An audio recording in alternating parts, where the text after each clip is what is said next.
Ce soir, le match dans le match reçoit une figure du sport automobile et une figure à Monaco, vainqueur de 3 grands prix en Formule 1, né à Bruxelles.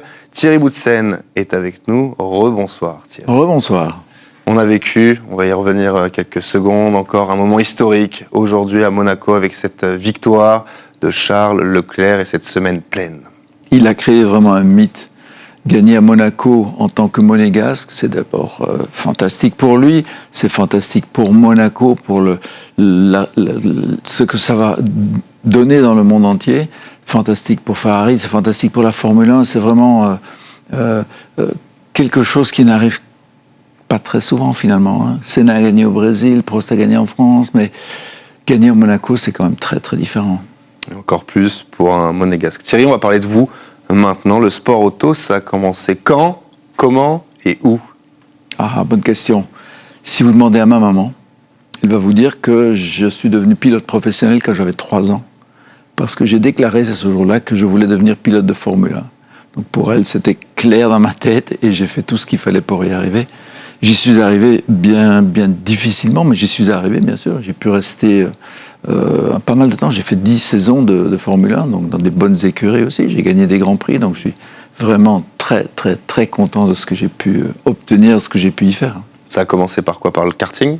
Pas du tout. Pas du tout? Pas du tout. En Belgique, en fait, on avait une espèce de compétition entre le karting et l'automobile. On avait d'ailleurs un très mauvais exemple qui était François Goldstein, qui avait été champion du monde de karting plusieurs fois d'affilée.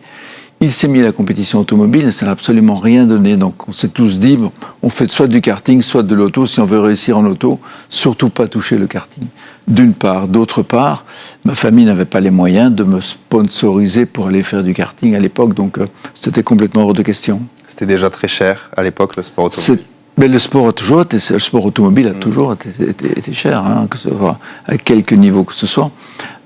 J'ai commencé par une école de pilotage et puis en gagnant le volant, qui était le volant V à l'époque, sur le circuit de Zolder, ça m'a permis de débuter dans la compétition de manière amateur au tout début et puis devenir de plus en plus professionnel. Avec la Formule Ford, j'ai gagné le championnat Benelux, et la Formule 3, la Formule 2 et puis la Formule 1.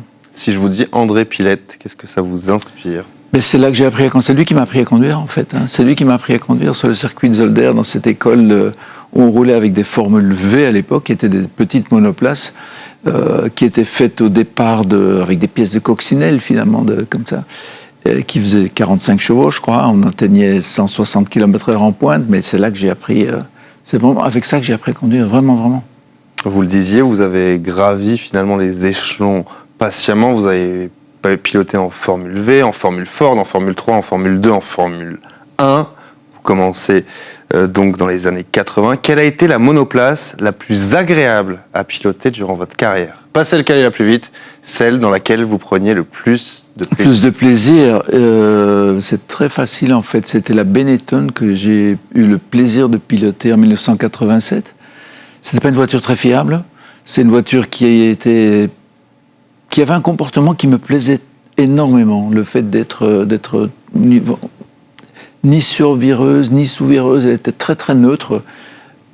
Pas facile à conduire, pas facile d'aller vite, mais très efficace. J'ai pris beaucoup de plaisir à la conduire. Vraiment beaucoup. Et sans chercher d'ennui, la moins agréable. Est-ce qu'il y en a eu? Il y en a quelques-unes. Il y en a quelques-unes, là. C'est des voitures que j'ai conduites en début de carrière. En fait, quand j'étais chez Arrows, la première année, la voiture atmosphérique que j'avais, le moteur atmosphérique fonctionnait bien. Puis l'année suivante, on a une voiture à moteur turbo avec le turbo BMW qui faisait 1200 chevaux, je crois. Mais la voiture avait été mal conçue, donc c'était vraiment ce qu'on appelle entre nous une poubelle.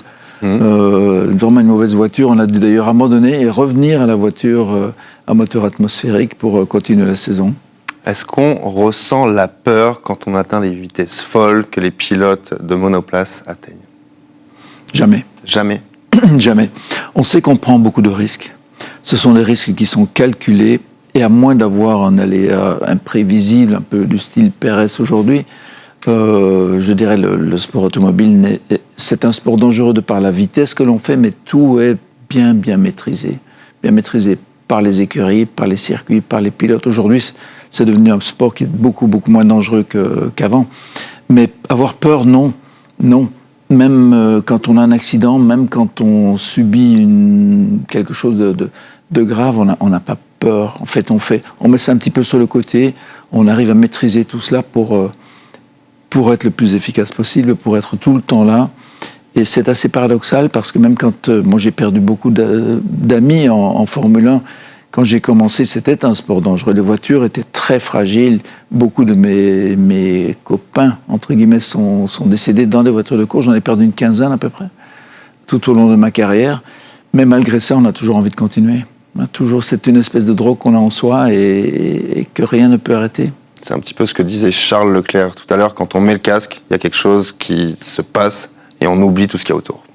Complètement, mais c'est obligatoire en fait. Pour donner un petit exemple, quand on roule à 360 km/h, ce que l'on fait sur la majorité des circuits, ça fait 100 mètres seconde. Donc chaque seconde, on a parcouru 100 mètres. Donc un dixième de seconde, ça fait 10 mètres. Donc c'est la distance entre la piste et le rail. Donc on est obligé d'être concentré sur ce qu'on fait. On ne peut pas lever la tête et penser à autre chose.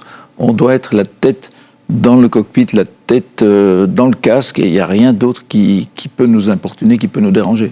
Vous le disiez, il y a eu beaucoup de drames dans l'histoire du sport auto. Quand on monte dans le baquet, on n'y pense pas du tout, même si ça a eu lieu une semaine avant.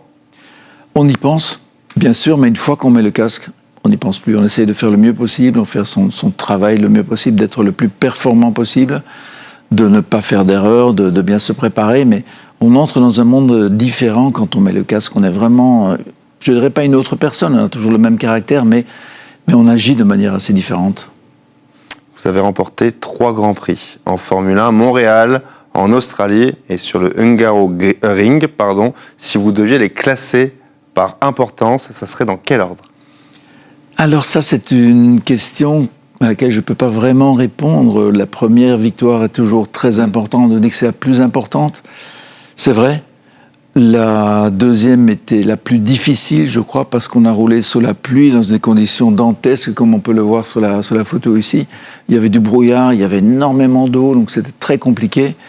Et la troisième, pour moi, était la plus enrichissante parce que j'ai terminé avec Ayrton Senna dans mes roues pendant toute la course et je suis arrivé à rester devant. Vous étiez parti en pôle? J'étais parti en pôle, un peu comme Charles ici. Et j'avais gardé la tête de la course pendant toute la course.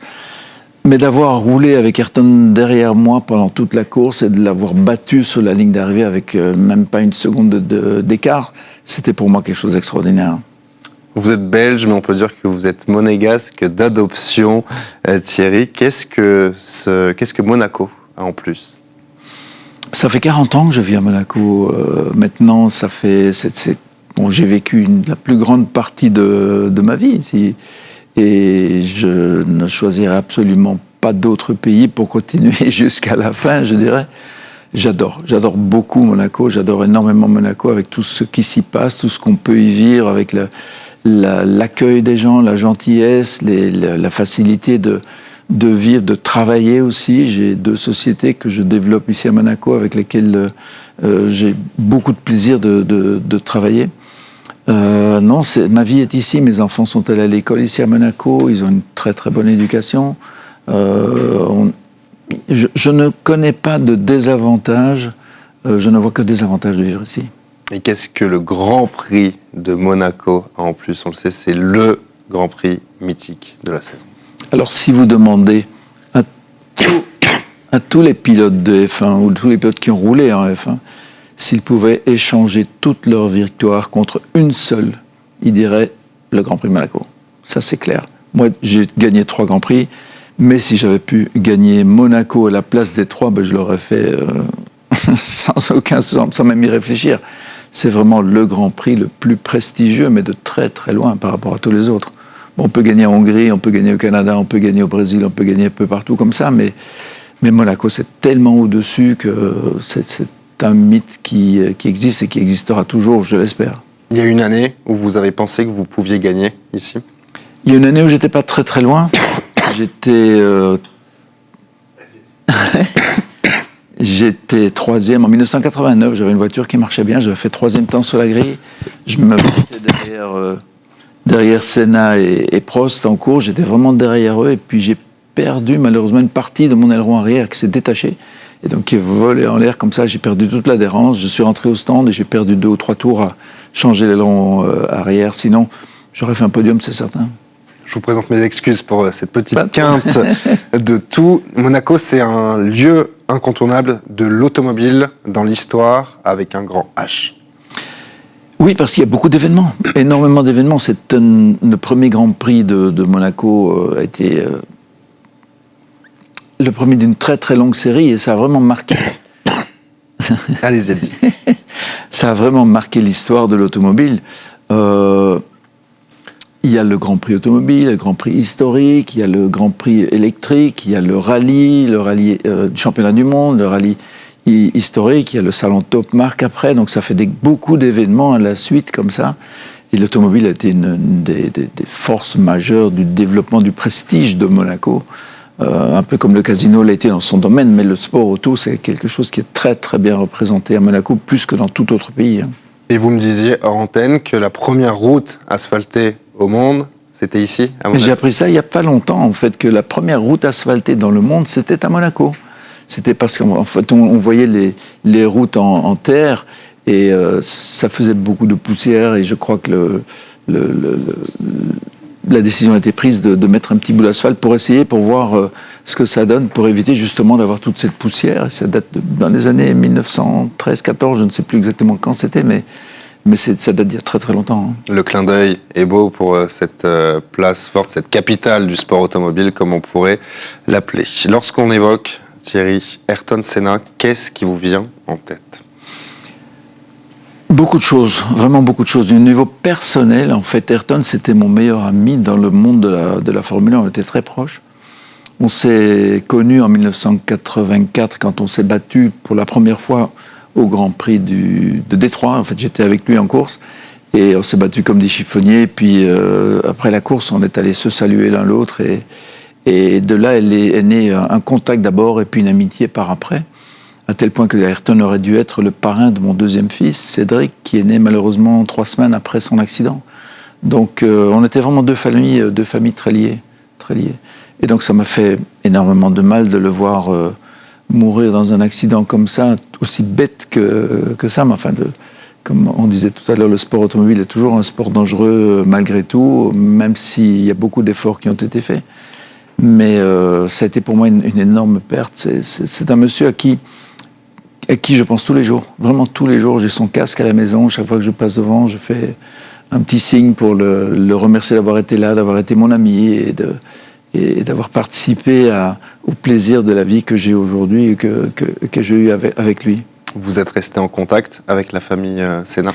Très peu, parce que c'était surtout lui, mon ami, et puis, une fois qu'il a disparu, moi j'ai continué ma vie de mon côté, et puis la fondation Senna, elle continue, et on a des contacts de temps en temps, mais rien de très intense, certainement pas comme c'était par le passé.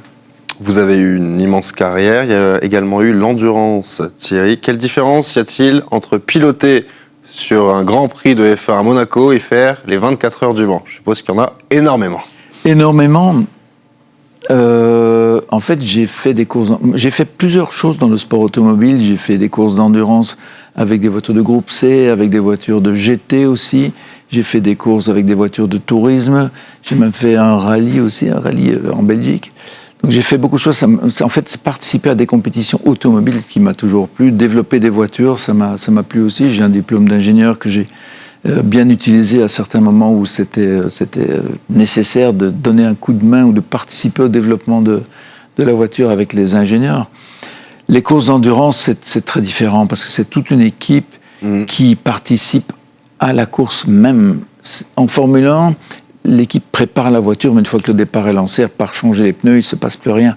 Course d'endurance, il faut faire plein de choses sur la voiture, souvent faire des réparations pendant que la voiture tourne. On fait soit 1000 km, soit les 24 heures. Et il y a un gros travail d'équipe. Le pilote n'est pas seul non plus, il y a toujours un ou deux copilotes avec qui il roule. Et il faut que l'entente soit parfaite entre les deux, que le réglage de la voiture convienne aux deux. Et il faut pouvoir travailler avec tout cela dans une très très bonne ambiance, vraiment en symbiose et faire en sorte que ça marche bien. C'est pas facile. Derrière le Grand Prix de Monaco en Formule 1, quelle est la course la plus mythique dans le sport auto, pour vous? C'est certainement le 24 heures du Mans.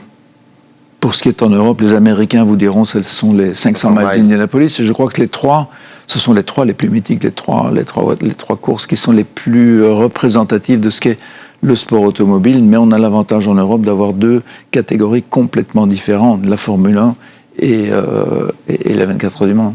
Est-ce que vous avez déjà pu retrouver l'adrénaline de la F1 dans un autre sport auto, par exemple aux 24 heures du Mans ou quelque part ailleurs? C'est un petit peu différent, mais seulement un tout petit peu différent. Parce que quand on prend le départ d'une course, quelle qu'elle soit, on a la même pression et on se met la même pression de vouloir gagner, quelles que soient les conditions, quelle que soit la voiture, quelle que soit l'équipe avec qui on roule, on essaie de faire gagner la voiture, on essaie de gagner soi-même. Donc c'est inné, c'est la compétition qui fait ça. J'essaie de gagner dans tout ce que je fais. Je gère mon équipe avec laquelle je travaille aujourd'hui dans la société de vente d'avions. De la même manière, on est là pour faire gagner l'équipe. C'est pas juste une personne qui va gagner quoi que ce soit, c'est toute l'équipe qui va gagner. Parfois, certains anciens sportifs sont nostalgiques. Il y a cette fameuse phrase « c'était mieux avant ». La F1, c'était mieux avant, Thierry? C'était très différent. Très différent. Je trouve que la F1 aujourd'hui a tellement évolué qu'elle est incomparable. On ne peut pas comparer ce que c'était la F1 du temps où je roulais et la F1 aujourd'hui. Ça a beaucoup évolué, mais comme la vie a évolué, comme tout s'est développé grâce à l'arrivée des nouvelles technologies, les ordinateurs, etc. Moi, quand j'ai commencé en F1, les ingénieurs avaient une feuille avec un crayon et dessinaient les voitures... dessiner leur voiture avec leur crayon. Aujourd'hui, c'est tout dessiné et décidé même par les ordinateurs, avec l'aide bien sûr des ingénieurs, mais c'est un monde complètement différent. Dans l'automobile, dans l'aviation, dans tout ce qui se passe partout, tout a été bouleversé avec l'arrivée de ces nouvelles technologies. Alors on me demande, est-ce que c'est mieux maintenant? Est-ce que c'était mieux avant? C'est très différent, très très différent. Je crois qu'on peut pas comparer, pas dire l'un est mieux que l'autre, hein, certainement pas. Vous le disiez, vous avez de nombreuses activités aujourd'hui. Racontez-nous tout ce que vous faites. C'est quoi être dans la peau de Thierry Boutsen? Aujourd'hui, mais en fait, quand j'étais pilote, j'avais une deuxième passion qui était l'aviation. Et j'ai appris à piloter mon avion quand j'avais 21 ans. Et puis quand j'ai eu une prime d'arrivée chez Benetton qui m'a permis d'acheter un petit avion, je l'ai fait tout de suite. Et je me suis baladé avec ça pour aller sur tous les circuits, même du monde entier. Avec mon petit avion, j'allais au Mexique, j'allais au Canada, etc. Et puis cet avion-là, je l'ai revendu un jour pour acheter un plus gros, différent. J'ai fait 3-4 transactions comme ça pour moi-même. Et un jour, j'ai eu une demande de Heinz-Harald Frentzen, qui était en F1 à l'époque, qui voulait acheter un avion comme celui que j'avais à l'époque. Mais il ne savait pas du tout où aller le chercher et comment faire. Donc je me suis dit, Hans, je m'occupe de tout. Et je lui ai donc... trouvé l'avion dont il avait besoin, je lui ai fait la certification, l'immatriculation, etc., comme si c'était pour moi. Et ça a super bien marché, à tel point que, quelques jours après, j'ai eu un appel de Keke Rosberg, qui était manager de Mika Hakkinen. Il m'a dit, Mika cherche un avion un peu comme celui que tu as eu par le passé, est-ce que tu peux l'organiser? Je dis, pas de problème. Puis il m'a dit, j'ai un hélicoptère, je voudrais le vendre, est-ce que tu peux t'en occuper? Je dis, pas de problème. Suite à ça, Michael Schumacher est revenu chez moi aussi. Donc, je dirais, j'avais pas du tout l'intention de faire un métier comme ça, mais je suis tombé dedans un peu comme un cheveu qui tombe dans la soupe, et ça s'est très bien passé parce que j'ai pu développer une activité qui me plaît énormément, que je fais toujours aujourd'hui, donc le négoce d'avions d'affaires. Et on est une petite équipe basée ici à Monaco, on est entre 8 et 9 personnes, ça dépend un peu des moments, des gens qui viennent et qui partent. J'ai des représentants en Inde notamment, en Suisse, et puis qui nous aident aussi. Et à ce jour, on a vendu 422 appareils dans 72 pays, donc c'est très international. Et partout où je vais, les gens sont très très curieux de savoir pourquoi Monaco. Qu'est-ce que vous faites à Monaco? Pourquoi vous êtes à Monaco? C'est quoi Monaco? Il y a des gens qui n'ont jamais entendu parler de Monaco, donc c'est un plaisir pour moi chaque fois de revenir sur le sujet, d'en parler, parce que j'ai beaucoup de plaisir à être là, j'ai beaucoup de plaisir à le communiquer aussi. Vous êtes un petit peu un ambassadeur. Oui, mais sans chercher à l'être, je le fais par le plaisir de le faire et par la passion aussi d'être résident monégasque. Et j'ai une deuxième activité aussi qui est la vente de voitures classiques, des voitures de prestige, les voitures de collectionneurs. Et j'ai développé ça j'ai commencé ça il y a 4 ans avec mon fils Cédric, dont Ayrton aurait dû être le parrain. Et bon, on développe ça ici à Monaco, et c'est très intéressant aussi parce que je redécouvre là des voitures dont j'ai rêvé quand j'étais gamin, que je ne pouvais voir que de loin, de très loin. Et maintenant, je peux les toucher, je peux les conduire, je peux parfois les acquérir pour les revendre après. Donc c'est la passion. La passion de l'automobile est toujours là, la passion de l'aviation est toujours là, et je profite des deux. Comment dire, ce sont deux passions qui vont me faire vivre jusqu'à la fin de mes jours. Merci beaucoup Thierry, on le sent que vous êtes passionné. Vous êtes le bienvenu quand vous le voulez sur le plateau de TV Monaco. On se revoit très vite. Merci beaucoup.